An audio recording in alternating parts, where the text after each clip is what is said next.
রাশিয়ার ক্ষেপণাস্ত্রের আঘাতে মাটিতে মিশে যাচ্ছে ইউক্রেনের সামরিক স্থাপনা। বৃহস্পতিবার এসব স্থাপনায় আঘাতের জন্য ইস্কান্দার নামে ভয়াবহ মারণাস্ত্র ছোড়ে রাশিয়া। হামলায় ইউক্রেনের একটি কমান্ড পোস্ট, রাডার স্টেশন সহ যুক্তরাষ্ট্রের তৈরি দুটি আকাশ প্রতিরক্ষা ব্যবস্থা গুড়িয়ে দেওয়ার দাবি জানায় মস্কো। এছাড়া দোনেস্ক অঞ্চলের নোভা পোল্টাভকা বসতি দখলে নেয়ার দাবিও জানায় রুশ বাহিনী।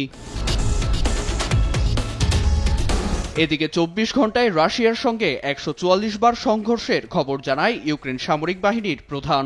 সে সময় রাশিয়ার কুর্স্ক সহ রাজধানী মস্কো ও তুলা অঞ্চলের সামরিক শিল্প ভবনে ড্রোন দিয়ে হামলা চালানোর দাবি জানায় কিয়েভ। তবে ড্রোনগুলো স্থাপনায় আঘাত আনার আগেই প্রতিহত করা হয় জানিয়ে জোরদার হামলার হুঁশিয়ারি দেয় মস্কো। অন্যদিকে সীমান্তবর্তী অঞ্চল থেকে ইউক্রেনকে দূরে রাখতে ও সাধারণের নিরাপত্তা নিশ্চিত করতে কুর্স্ক, বেলগরদ, ব্রায়ান্স্কে নিরাপত্তা বাফার জোন তৈরির নির্দেশ দেন রাশিয়ার প্রেসিডেন্ট ভ্লাদিমির পুতিন।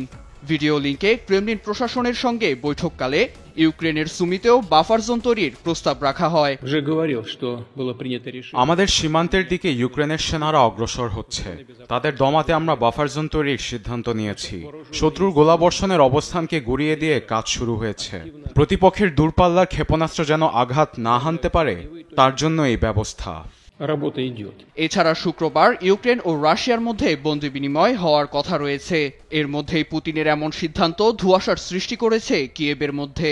ইউক্রেনের পররাষ্ট্র মন্ত্রণালয়ের মুখপাত্র হিউরি তিখি পরিকল্পনাটিকে আক্রমণাত্মক ও শান্তি প্রতিষ্ঠার পথে প্রধান অন্তরায় হিসেবে আখ্যা দেন। নীরব দাস, নিউজ ডেস্ক, দেশ টিভি।